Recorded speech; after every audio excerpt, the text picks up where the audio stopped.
You're challenging the media gatekeepers and the corporate censors to bring the facts straight to the American people. He released the secret tapes that he had made with current and former Twitter employees. One strategy is to shadow ban so that you have ultimate control. The idea of the shadow ban is that you ban someone but they don't know they've been banned because they keep posting but no one sees their content. So they just think that no one's engaging with their content when in reality no one's seeing it. That's something we're working on. I mean, I don't know it's something we're working on where we're trying to get the shitty people not to show up. It's a product thing we're working on. You look for Trump or America and you have like 5,000 keywords to describe a redneck. In the orientation at Facebook, they said the number one rule of Facebook is don't talk about Facebook. I saw things going on that I personally found to be troubling. This is Danny Ben David, a software engineer. In the leaked documents our insider gave us, we came across a back-end view of Mike Cernovich's page. On it, we could see Ben David running an action called Action Deboost Live Distribution. Deboosting is a method of suppressing distribution. This occurs because prompts such as share this video are disabled. Where did you see this appear? On whose pages? I would see it appear on several different conservative pages.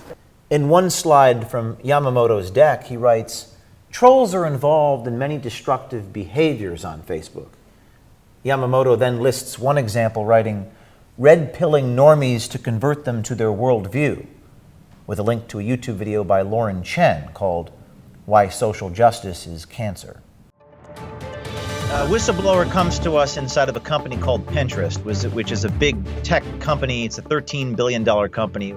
What are we looking at here? It seems to be a bunch of XXX and porn websites, and then there appears to be the live action website. What are we looking at here? You're looking at pins with domains that are blocked.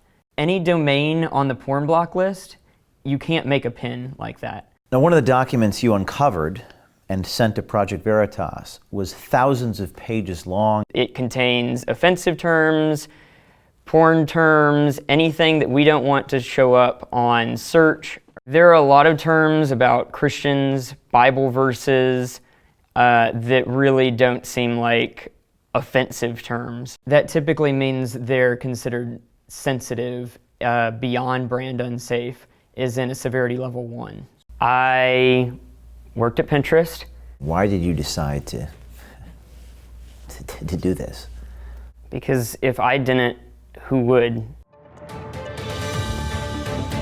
What came out yesterday with regard to Google was astonishing. Whistleblower. They're not an objective source of information. They are a highly biased political machine that is bent on never letting somebody like Donald Trump come to power again. Now, this is a confidential document, correct? Yes. In fact, if you brought this up without the document, they would say that this is a conspiracy theory. Wow. So then they wouldn't admit this publicly? They would never admit this publicly.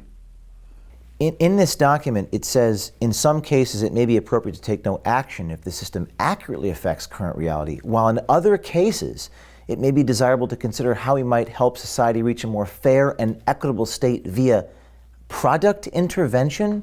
What do they mean by that? So what they want to do is they want to act as gatekeepers between the user and the content that they're trying to access.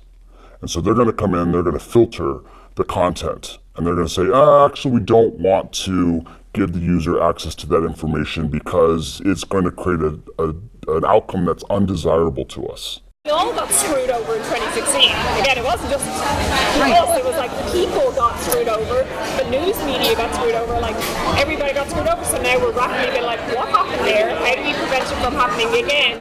And so we need to fix that. We need to start policing our users because we don't like to have an outcome like that. We don't want to have an outcome like that to happen again.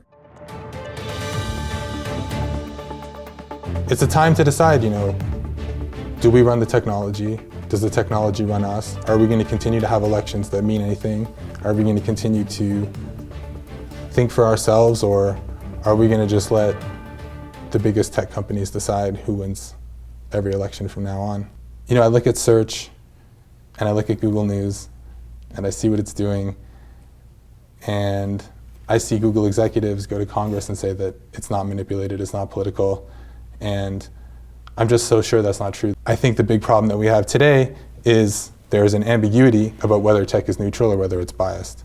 And, you know, I think as someone with a PhD in computer science and 5 years of working at one of the world's top computer science companies, I don't see any doubt that it's very politically biased. Thanks to the insiders who reached out to us with their stories, we know where big tech companies really stand on the issues. Remember, it takes a lot of courage to risk everything and actually step into the arena to make an impact. As journalists, we at Project Veritas are very grateful for what they do. If you work at one of these big social media companies, or you work in government, or you work for a union, we'd love to hear from you. But you have to be brave, maybe even wear a camera. You can find out how to contact us securely at projectveritas.com/brave. They may be able to stop one man, but they can't stop all of us.